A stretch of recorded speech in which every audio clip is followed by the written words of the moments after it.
بالله من الشيطان الرجيم. بسم الله الرحمن الرحيم. الحمد لله رب العالمين، والصلاة والسلام على سيد المرسلين وعلى آله وصحبه أجمعين.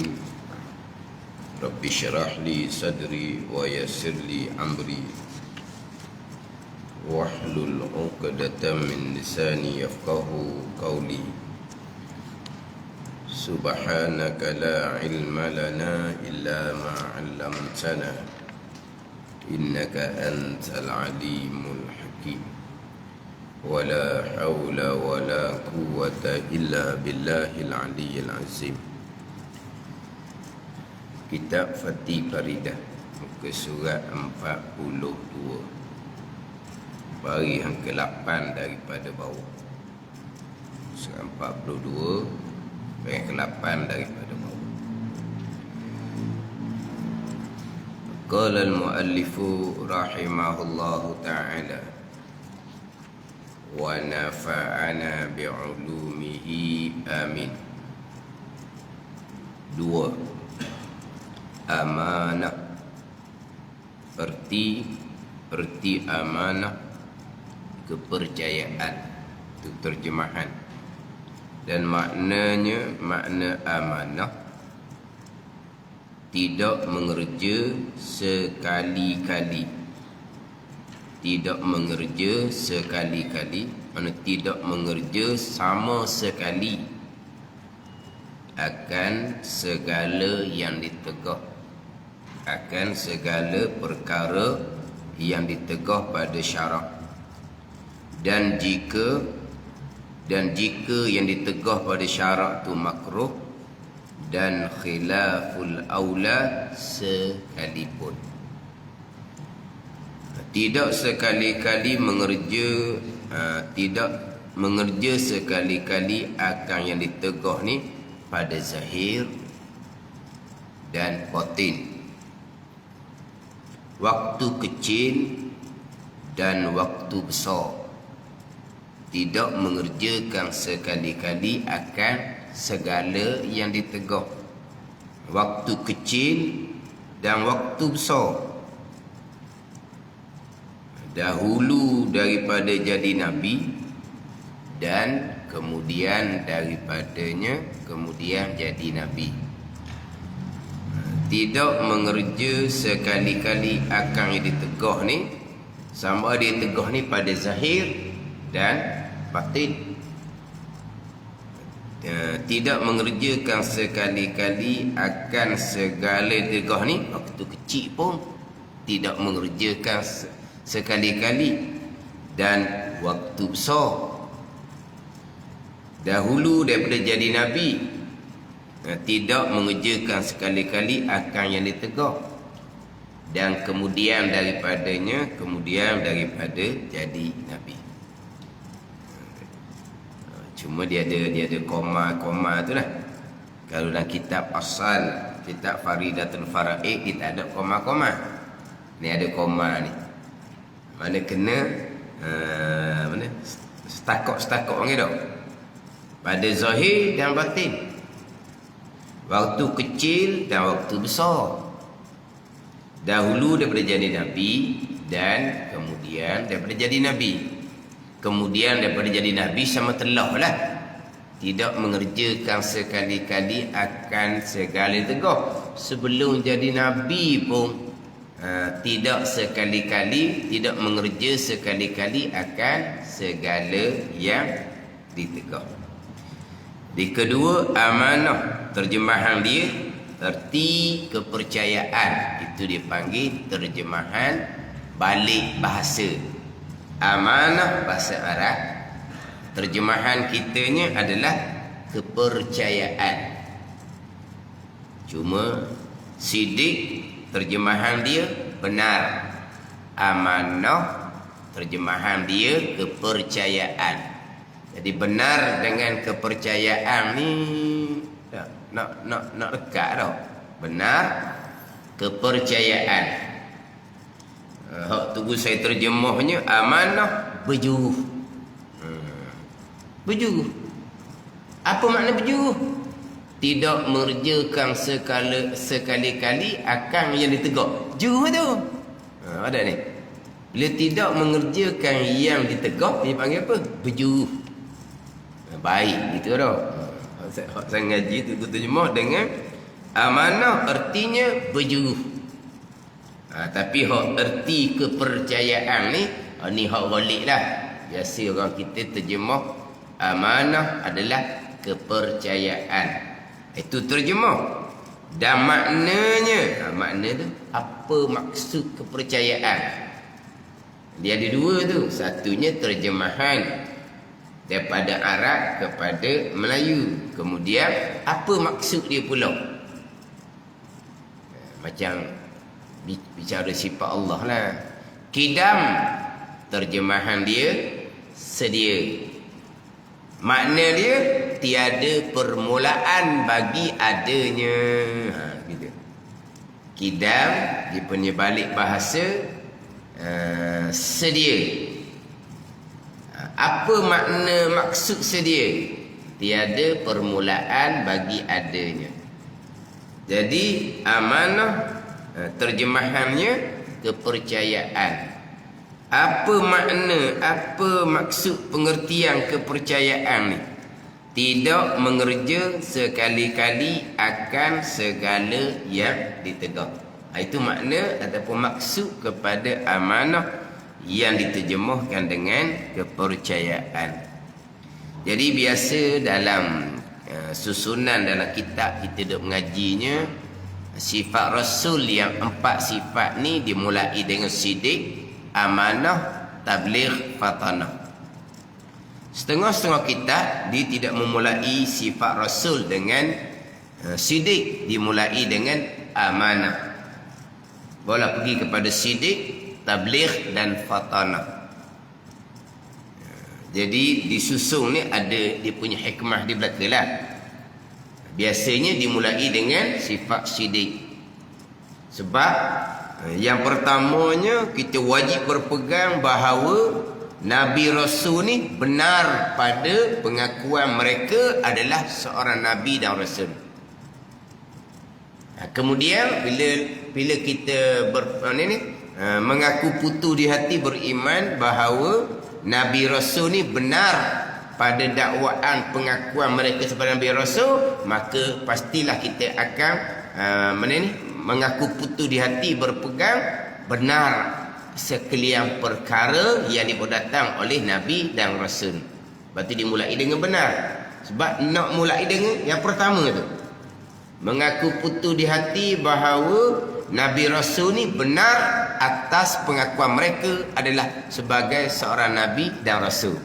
Nak bicara waktu mula-mula sekalinya, boleh pergi pada sifat-sifat Rasul yang lain. Setengahnya tidak. Sifat Rasul ni yang menjadi asas sifat Rasul adalah amanah. Yang menjadi asas pada sifat Rasul adalah amanah. Tidak mengerjakan sekali-kali akan segala ditegur. Maka yang ditegur termasuklah berdusta. Jadi daripada amanah ni pastilah Rasul benar, Rasul tidak dusta. Sebab dusta ini adalah perkara yang ditegur. Amanah adalah tidak mengerja sekali-kali akan ditegur. Apa asas pada sifat Nabi Rasul ni amanah, pasti benar. Sebab dusta tidak amanah.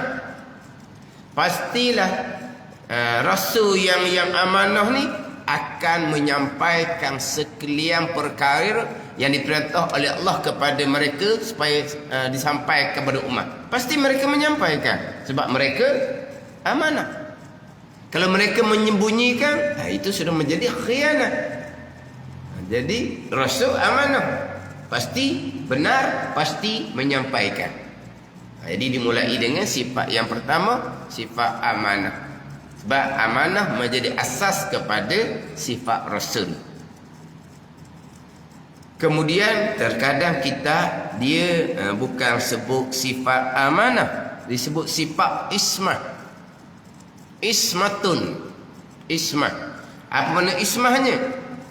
terpelihara, al-hifzu, terpelihara daripada mengerjakan segala yang ditegak. Tu ismah. Rasul yang bersifat dengan ismah ni, Rasul tu dipanggil maksum. Kita panggil Rasul maksum kan? Kita panggil Rasul maksum. Apa dia maksum? Makna maksum ni Rasul yang ismah. Ada ke sifat ismah bagi Rasul? Amanah tu lah. Pasal kita dia tak sebut sifat amanah. Disebut sifat ismah, sidik, tabligh, fatanah. Disebut ismah. Jadi Rasul yang bersifat dengan ismah, Rasul tu kita panggil dia Rasul yang maksum. Apa maksum? Rasul yang ismah, yang terpelihara daripada mengerjakan segala yang ditegak. Dia gitu. Tapi jarang sangatlah kitanya. Kalau sifat ismah tu, memang kita sifat amanah je. Sifat ismah kita tak biasa dengar. Tapi maksum, kita dengar. Nabi Rasul maksum. Pun maksum.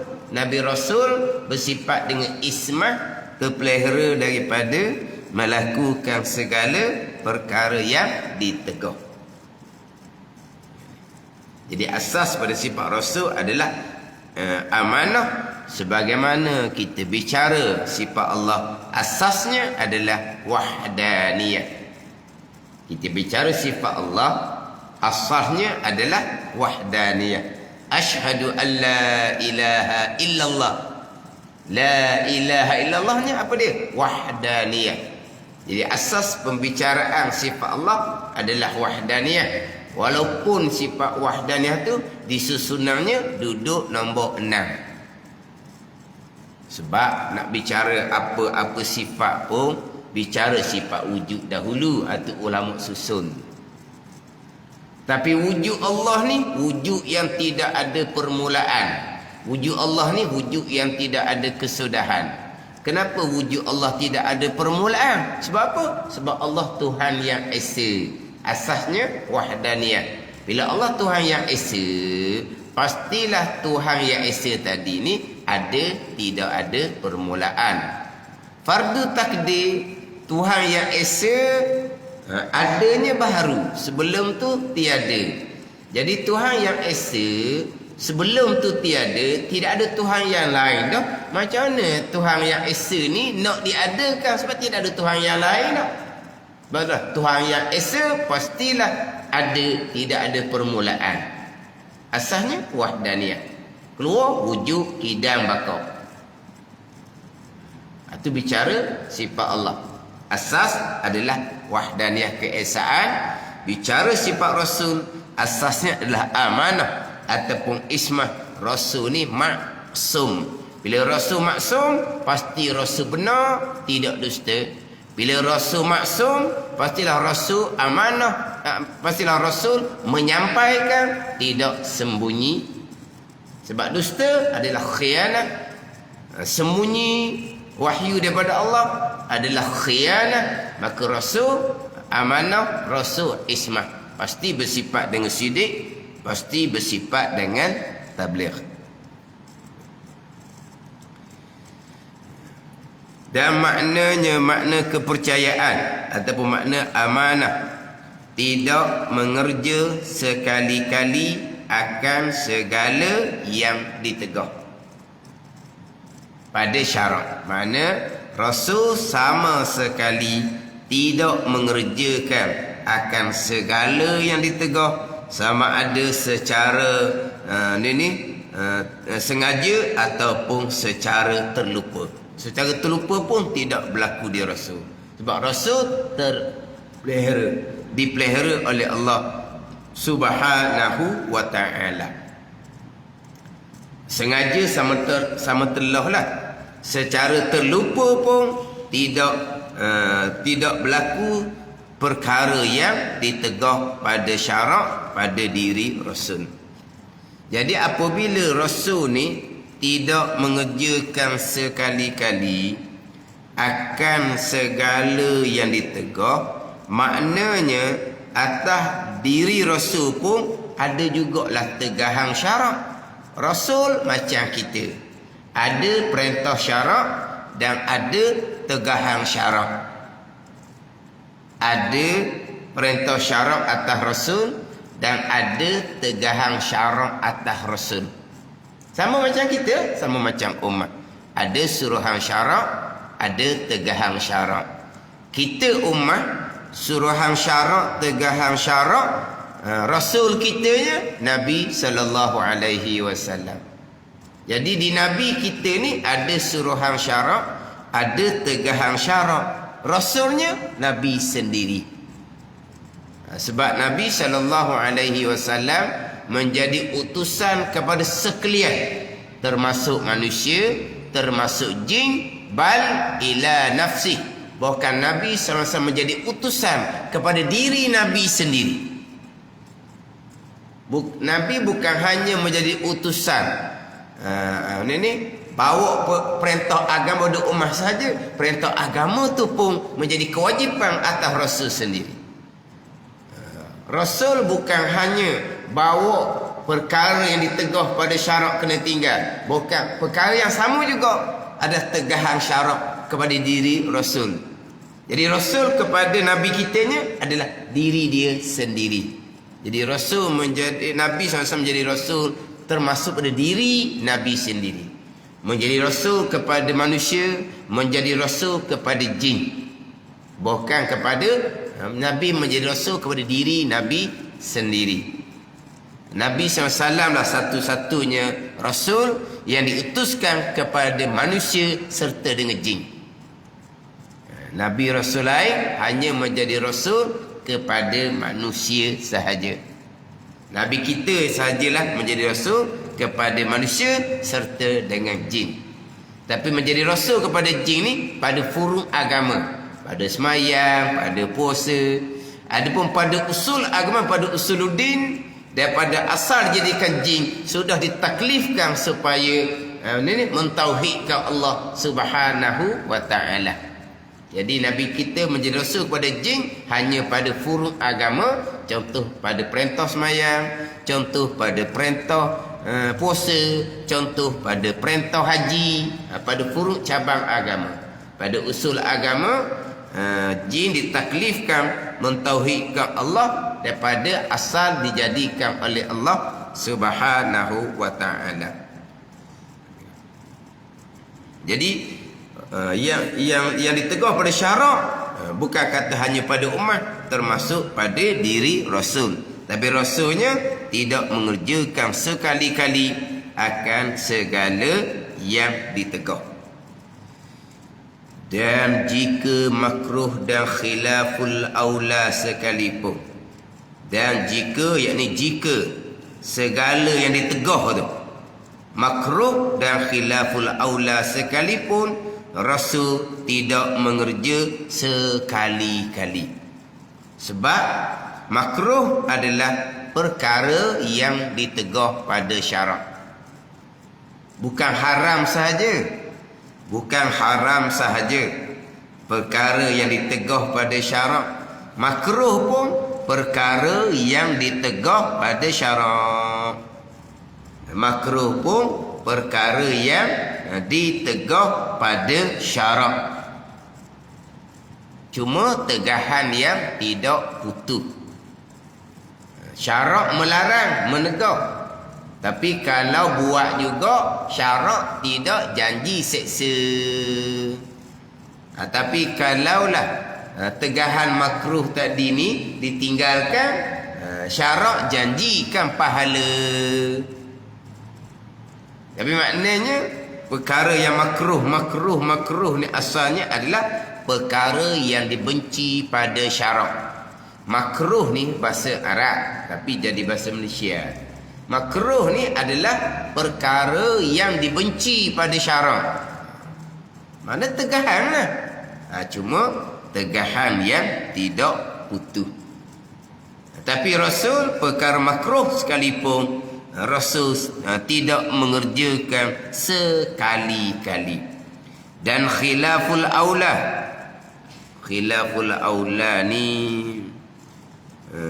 dia hukum taklif agama ni 5. Hukum dipanggil hukum taklifiyah yang 5. Dia ada hukum taklif, dia ada hukum wadai. Hukum taklifiyah 5. Wajib, sunat, haram, makruh, harus. Itu hukum taklifiyah yang 5. Taklif hukum yang memberati.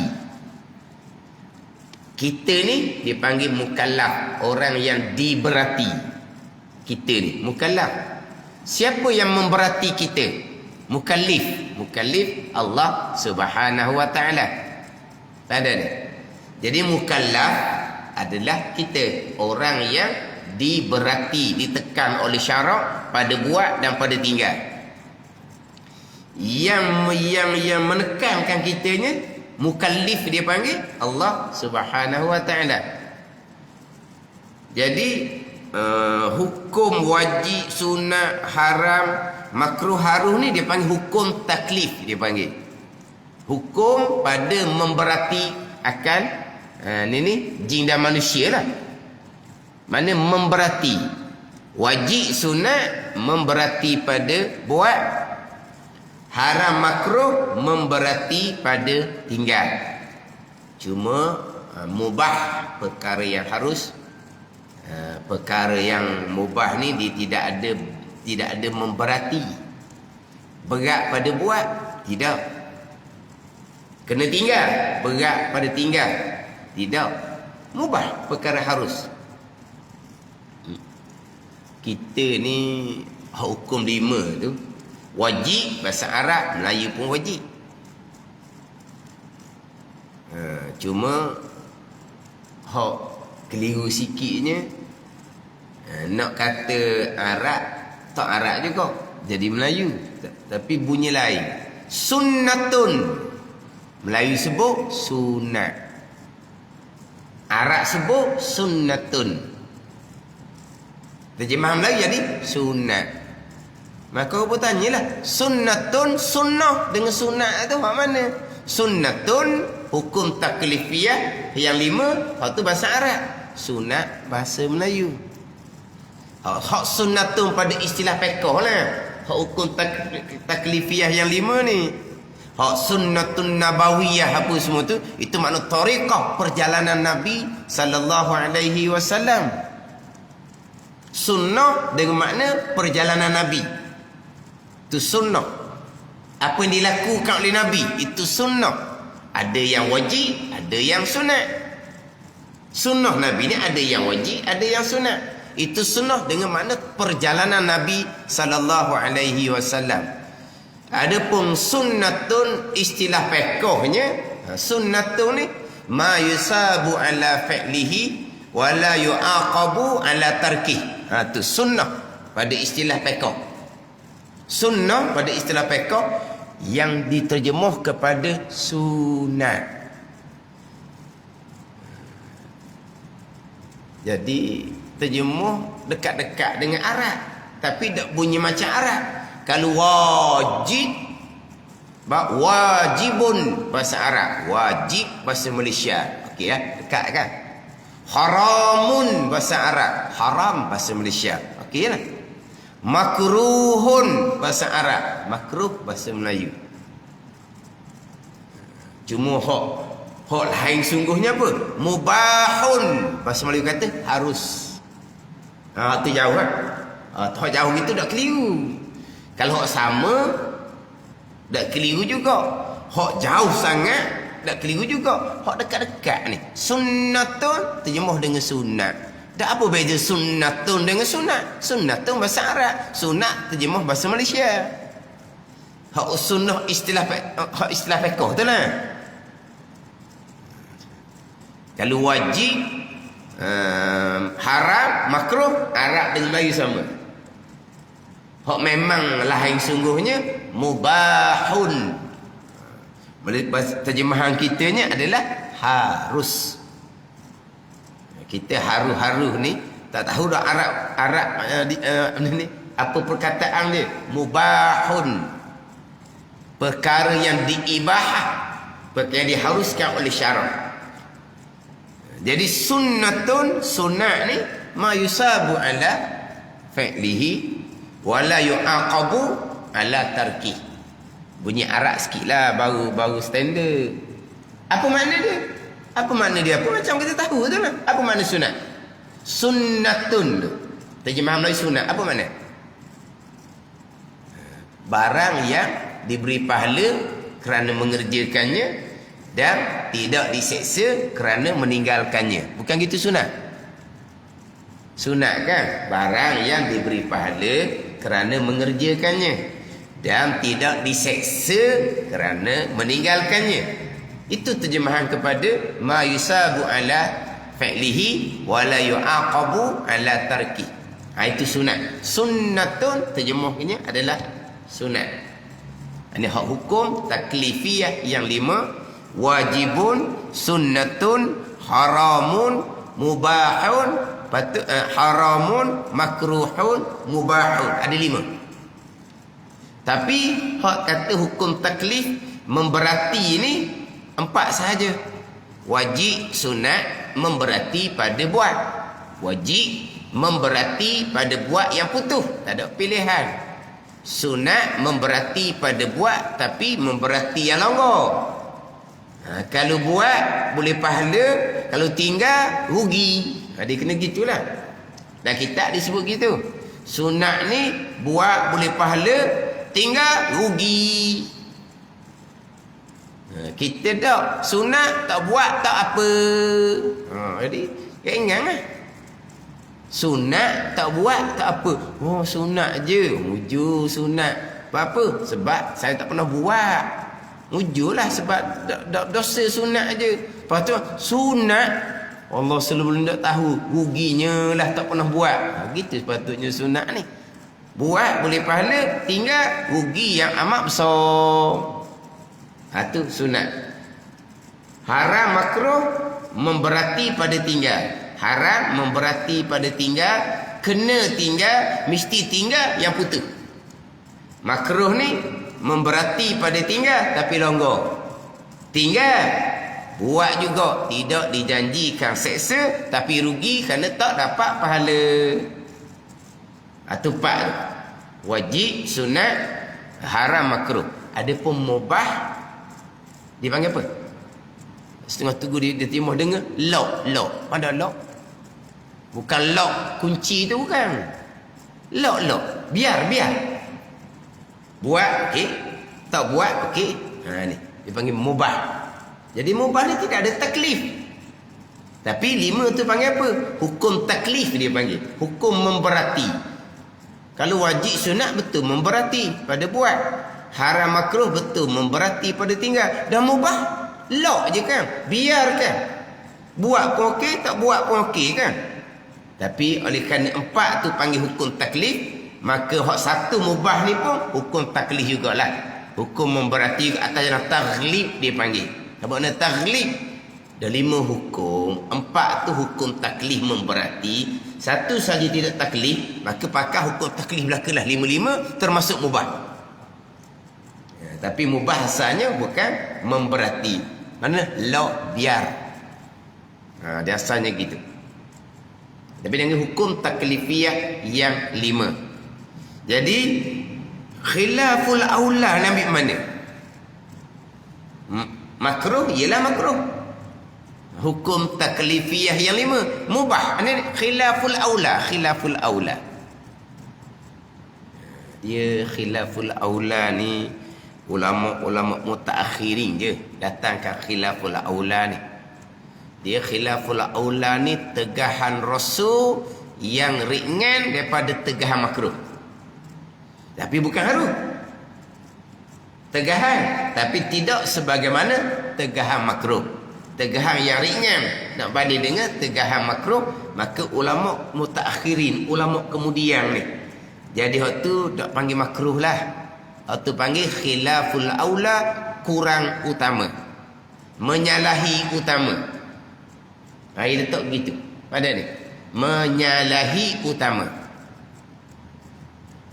Jadi maknanya rendah daripada makruh tapi tinggi daripada mubah.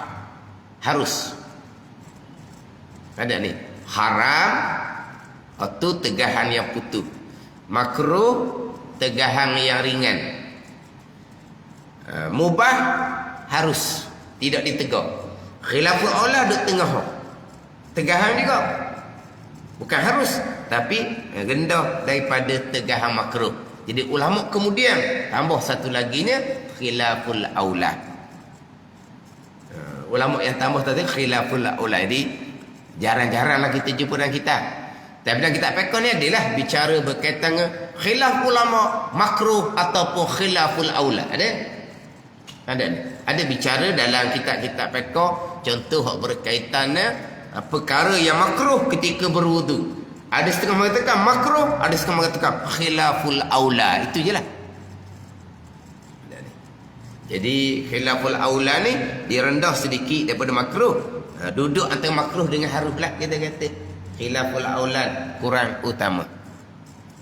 Tapi ulama terdahulunya semua tu makruh belaka. Khilaful aula pun dipanggil makruh. Walaupun tegahan tu tegahan yang ringan sahaja, nak banding dengan tegahan makruh. Makruh ni ringan dah, khilaful aula ni tegahan yang lebih ringan daripada tegahan makruh.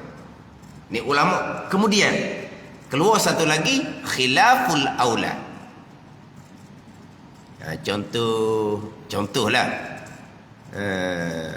kalau kita dalam bab semayang, dalam bab Fatihah, hukum pekah, kita wakaf di siratal ladzina an'amta alaihim. Apa hukum wakaf situ? Di situ bukan tempat wakaf. Adakah makruh? Tidak. Khilaful aula, menyalahi utama. Yang sunatnya situ tempat wasal, sunat wasal lah. Tapi macam mana kalau dia wakaf di tempat wasal? Makruh? Tidak. Khilaful aula, kurang utama. Yang aulanya, yang utamanya wasal, tempat wasal kan? Wasal, kenapa nak wakaf? Di situ bukan hujung ayat. Ini cerita mazhab Syafi'i lah. Mazhab yang lain, siratal ladzina an'amta alaihim, itu hujung ayat yang ke-6. Waladdallin, hujung ayat yang ke-7. Bagi mazhab yang mana, ayat yang pertama adalah alhamdulillahirabbil alamin. Sebab Fatihah 7 ayat ijma' ulama. Walaqad ataina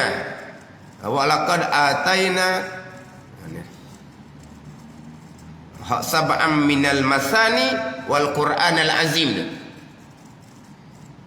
Sab'an minal masani, 7 ayat yang dibaca berulang-ulang. Jadi Fatihah ni 7 ayat yang dibaca berulang-ulang. 7 ayat tu ijma' ulama. Cuma kita bermazhab Syafi'i, bismillahirrahmanirrahim ayat yang pertama, alhamdulillahirabbil alamin ayat yang kedua, siratal ladzi itu ayat yang terakhir, ayat yang ke-7. Jadi siratal ladzina an'amta alaihim, situ bukan tempat wakaf.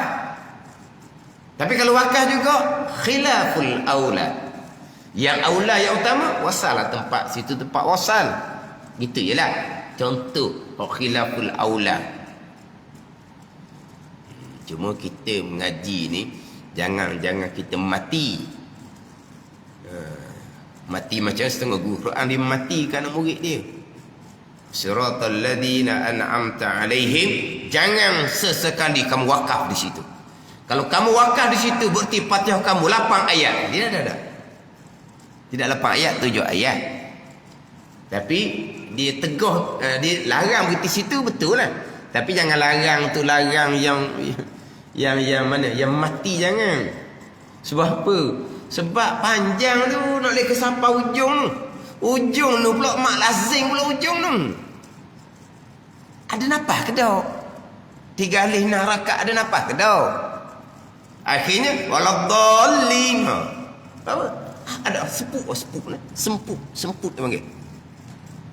Masa muda-muda boleh lah napas panjang. Bila tua kan ada tak iman kan? Waladdallin. Nampak tercungak-cungak tu iman.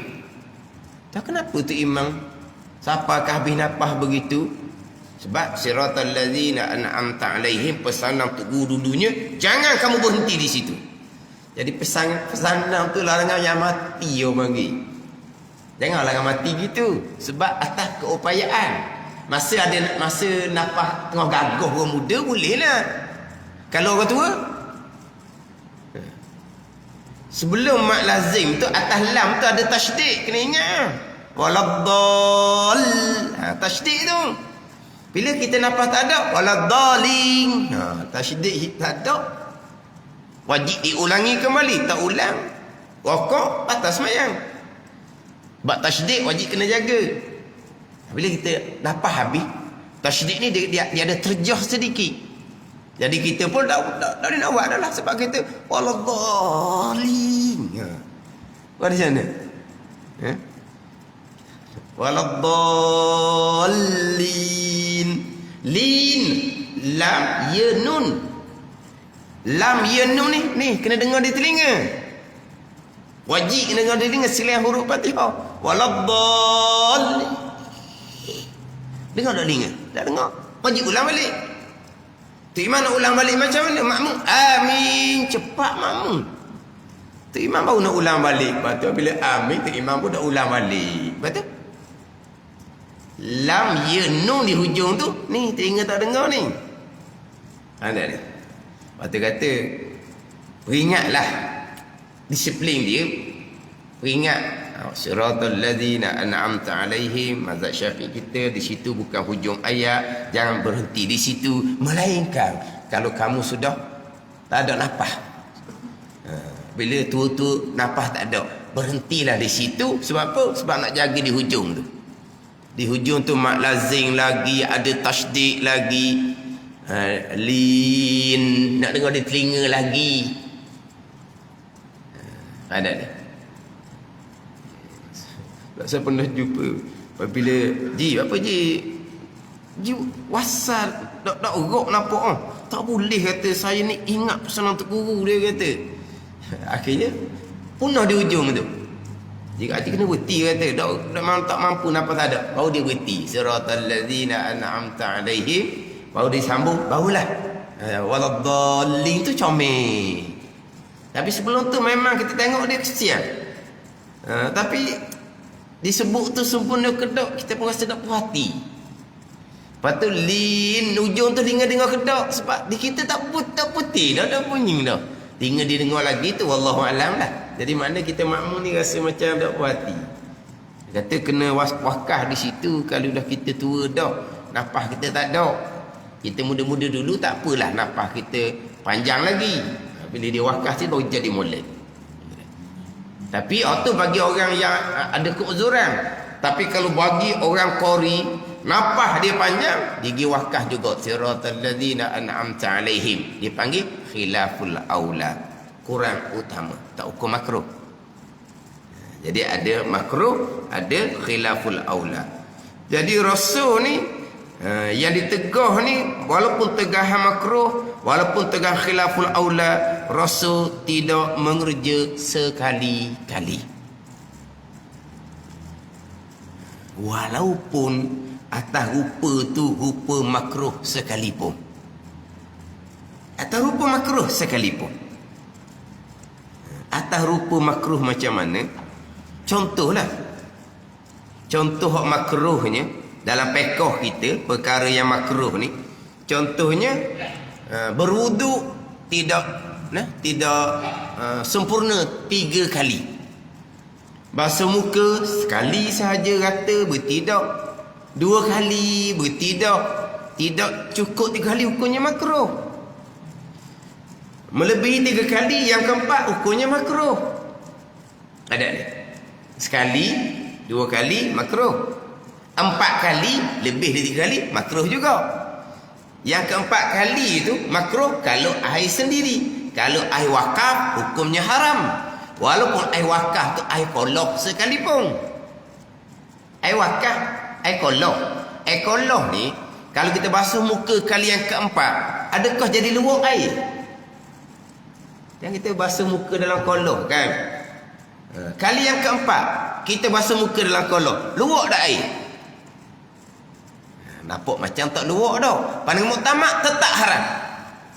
Sebab apa? Sebab ada tu lekat juga di muka kita air wakaf yang keempat yang kita buat lebih. Atau pandangan muktamad. Walaupun satu pandangan Kalau air kolah tak haram, makruh je. Sebab tak luak air kolah. Yang keempat ke, yang kelima ke, air akan turun balik dalam kolah. Maka tak haram, makruh je. Itu pandangan tak air. Yang tak haram juga. Walaupun air kolah. Kalau air pahit, nyocor masuk dalam pahit, itu sama telah lah. Ni air kolah. Jadi, berwuduk sekali, 2 kali, makruh. Tapi Nabi pernah berwuduk. Basuh muka sekali, basuh tangan sampai ke siku sekali. Dan Nabi pernah berwuduk, basuh muka 2 kali, basuh tangan 2 kali. Maka Nabi buat tu rupanya makruh. Tapi nisbah dengan Nabi tidak makruh. Itu dia panggil apa ni? Untuk tasyrik. Untuk mengajar hukum kepada umat bahawa basuh 3 ni bukan wajib. Sebab Nabi pernah basuh muka sekali sahaja. Nabi pernah basuh muka 2 kali sahaja. Jadi faham di situ, basuh 3 sunat. Sebab apa? Sebab kalau wajib Nabi pastilah tidak pernah basuh, malaikat mesti 3. Kalau basuh 3 kali itu wajib. Jadi Nabi buat basuh muka sekali 2 kali ni, Nabi nak menyampaikan hukum agama. Tidak makruh kepada Nabi, bahkan wajib atas Nabi kerana tabligh nak menyampaikan hukum bahawa basuh 3 ni hukumnya sunat. Berapa sunat? Sebab Nabi pernah basuh sekali, Nabi pernah basuh 2 kali. Jadi nisbah Nabi tidak ada makruh di situ. Nisbah kita makruh lah. Basuh muka sekali makruh, basuh muka 2 kali tidak melengkapkan 3 kali hukumnya makruh. Tu atas kita. Jadi walaupun di Rasul tu rupa tu makruh sekalipun, tidak makruh nisbah dengan Rasul. Kita basuh muka sekali. Kita berterus pindah kepada basuh tangan sampai ke siku. Sekali juga. Makruh macam mana? Kita basuh muka sekali itu perkara wajib, rukun wudu. Kita basuh tangan sekali itu perkara wajib, rukun wudu. Kenapa pula makruh? Kan perkara wajib kan? Basuh muka sekali ni bukan rukun wudu. Basuh tangan sampai ke siku sekali tu bukan rukun wudu. Dan rukun wudu bukan wajib. Kenapa pula makruhnya? Boleh pahala wajib nah. Boleh pahala wajib nisbah melengkapkan rukun wudu, tapi makruh kerana berhenti setakat sekali. Hak basuh muka boleh pahala wajib tu tetap dah, itu rukun. Rukun ni perkara wajib. Bila kita basuh muka sekali, kita boleh pahala wajib. Tadi kata makruh kalau basuh sekali, berhenti setakat sekali itu makruh. Sama juga kita basuh muka kali yang kedua. Basuh muka kali pertama wajib, basuh muka kali kedua sunat. Ada dia. Basuh muka kali kedua hukumnya sunat. Boleh pahala sunat. Tiba-tiba berhenti setakat 2, hukumnya makruh sebab tidak melengkapi sampai ketiga.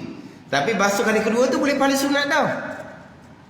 Sebab basuh kali kedua tu hukumnya sunat. Dia kata tadi makruh. Makruh kerana berhenti setakat 2. Ada ni. Jadi pelik kot tu. Sekali makruh, sekali wajib, sekali makruh, sekali kata sunat. Jadi hak makruh ni tidak melengkapkan 3 kali, itu makruh. Basuh sekali tetap dah boleh pahala wajib, rukun wudu. Basuh kali kedua boleh pahala sunat, tapi berhenti setakat 2, hukumnya makruh. Ini hak nisbah dengan kita lah. Kemudian contoh laginya, rupa tu rupa makruh, tapi nisbah dengan Rasul tidak makruh. Bukan wajib nisbah Rasul kerana nak menyampaikan hukum. Contohnya, Nabi larang. Nabi larang sahabat kencing berdiri. Nabi larang. Nabi larang sahabat kencing berdiri. Tiba-tiba satu kali itu Nabi kencing dalam keadaan berdiri. Nabi larang sahabat daripada kencing berdiri. Jadi ghalibnya mula-mula Nabi larang. Kemudian takut disangka larangan tu makruh, maka Nabi pun buat sekali. Maka fahamlah bahawa larangan kencing berdiri bukan larangan yang putus, cuma larangan yang makruh juga. Sebab Nabi pernah buat sekali. Jadi Nabi kencing berdiri sekali itu disebut dengan Nabi hukumnya wajib, sebab nak menyampaikan hukum larangan sebelum tu. Nabi larang sahabat kencing berdiri, bukan larangan yang putus, bukan larangan yang haram, sebab Nabi pernah buat sekali. Maka larangan tu dipanggil larangan makruh. Jadi makruh nisbah dengan kita, bukan nisbah dengan Nabi. Nabi nak menyampaikan hukum wajib kepada Nabi. Itu contohlah. Jadi kita ni kencing berdiri tu hukum makruh lah. Melainkan kalau ada kerana. Ada kerana macam mana? Kita orang yang ada masalah. Masalah kencing tu lambat puas. Bukan dedah. Orang kadang-kadang dia keliru. Masalah kencing lambat puas dengan kencing dedah. Dia lain. Kencing lambat puas ni, lepas dia istibrak, dia berdeheng, dia uruk, dia bangun duduk, dia berjalan, betul lah. Adapun dedah ni, dia luh dah. Dah luh. Lus apa? Itulah macam pala pahit tu kan. Getah dalam tu dia jam dah kan. Maknanya, tak usah nak tutup lah. Dia tetap akan keluar air. Tengok, luh dipanggil. Ada ni. Jadi, orang dedah ni, luh dah. Dia bangun duduk ke, dia berlari ke, dia apa ke, dah. Air kecil tak keluar. Dia luh dah dia panggil. Getah dalam tu luh. Kena tukar getah baru lah. Dia, orang kecil dedah ni, ada obat ke? Boleh operate tu kan eh? Dan orang kecil dedah, dia luh, dia ada tempat dia perlu tu. Boleh tak operate supaya jadi comel semula? Tak ada perubatan. Tak ada. Tu tanya orang hospital lah. Jadi kencing lama puas lain, kencing dedah lain. Kencing lama puas tu dia kena istibrak lah. Pada istibrak ni kena pelepah dengan berdeheng dia, dengan urut, dengan bangun duduk, dengan berjalan. Akhirnya dia pun peti. Tu bukan dedah dia panggil. Dedah ni dia panggil daim hadah ni. Dia ada syarat-syarat dia dah cara beruduknya. Dia tak tunggu dah. Sudah kencing je, basuh molek, tutup molek, ambil uduk dia. Keluar dah keluar, jalan je lah. Tu dedah. Dia tak sama. Jangan tukar dua tu. Sebab dedah ni, hukum dia daim hadah terus ni. Dia ada cara dia ada kelonggaran dah untuk dia nya. Hak dedah ni. Dia tak sama dengan hak lambat puas ni. Contohnya dia kena berdiri lah. Kalau duduk lagi lah. Maka dia berdiri tak makruh. Sebab dia ada kerana. Dia ada kerana. Kalau dia kencing duduk, maka lambatlah boleh semayang dianya. Kalau kencing berdiri, cepatlah boleh semayang dianya. Maka kencing berdiri kerana seumpama ni tak makruh lah. Hak kencing berdiri saja-saja tu. Kan ada, dia kan tandah tu kan. Dia ada ibuh di dinding tu kan. Tu. Kau mana tu? Waktu tu masalahnya kencing berdiri makruh lah kalau tak ada kerana. Tapi masalahnya aurah tertutup ke dah? Tak ada orang tak apalah kalau ada orang sebelah-sebelah. Aurah tertutup tak? Kalau paling tengok nampak tak? Jangan paling tengok lah. Dak paling tu cerita lain. Dak paling tu cerita lain. Kalau dak paling tengok tak berdosa dia. Orang yang buka aurat tetap berdosa. Mana ni? Tak kan dia banyak-banyak tekan dinding tu. Tertutup, terlindung tak aurat daripada pandangan orang sebelah. Tu kan? Tapi orang tak tengok aku masa tu. Tengok marah dia orang lah. Tengok mana? Sepaya je dia kata. Nak kata mana?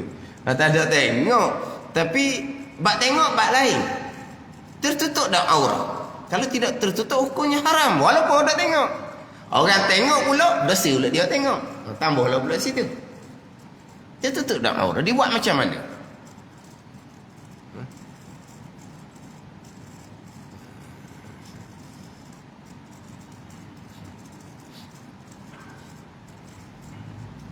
Belah perempuan tak ada tandas gitu tau. Lelaki je tau. Tapi semua tempat tu panjang. Hok suti-suti satu. Hok panjang ni, hok panjang.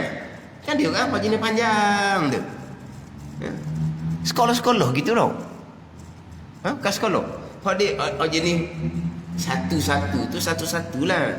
Hok jenis hok jujur, bukan jujur. Hok jenis panjang tu. Kita tak ada sekarang ni. Tahu tau. Hok jenis hok panjang tu. Lepas tu kecing, air tak ada turun di dia punya dinding dia tu. Sama juga tu. Nampak ke tak sebenarnya? Tertutup dah aurah sebenarnya. Daripada orang sebelah. Kalau aurah tidak tertutup, hukumnya haram dah jadinya.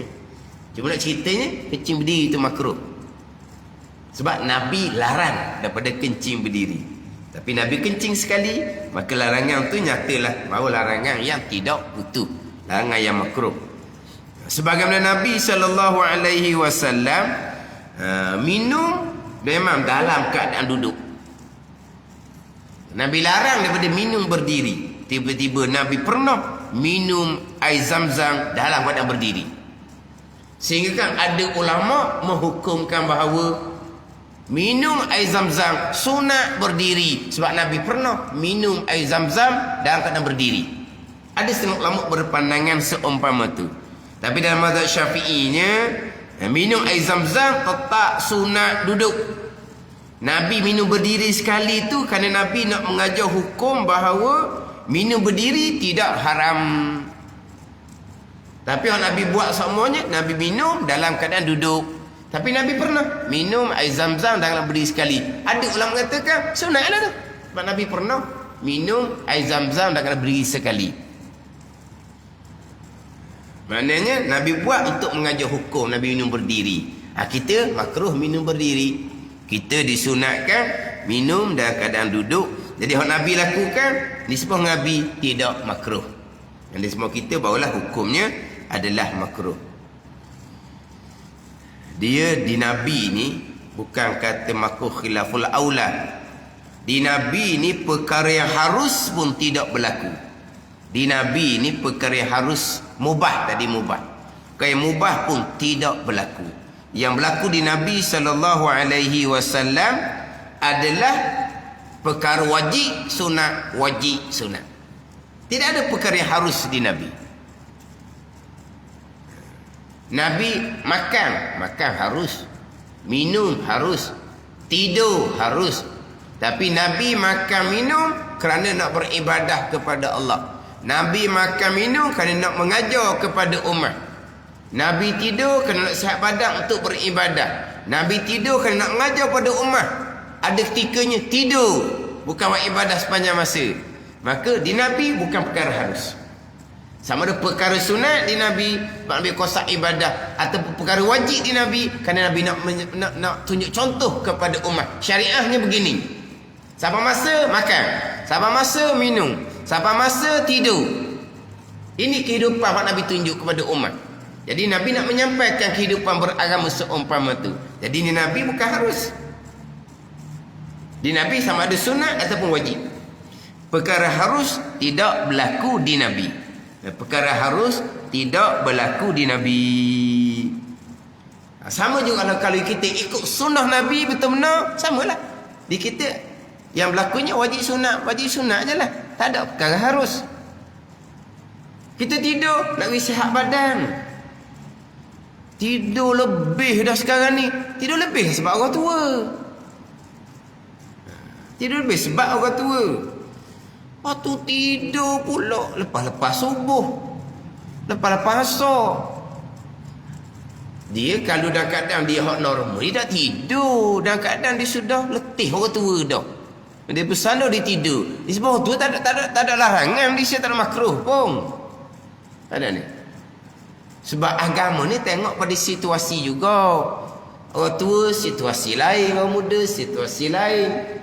Maknanya dia kena tidur. Boleh tidur, boleh bangun segar sikit, boleh ngaji Quran. Jadi dia tidur tu sebab apa? Sebab Nabi jadi sihat. Letih dah ni. Orang tua dia letih dah ni. Kena tidur dulu. Lepas subuh ni kat sekejap nak ni orang muda. Orang muda boleh lah Tapi kalau orang tua boleh tahan boleh sabar dulu, tahan lah.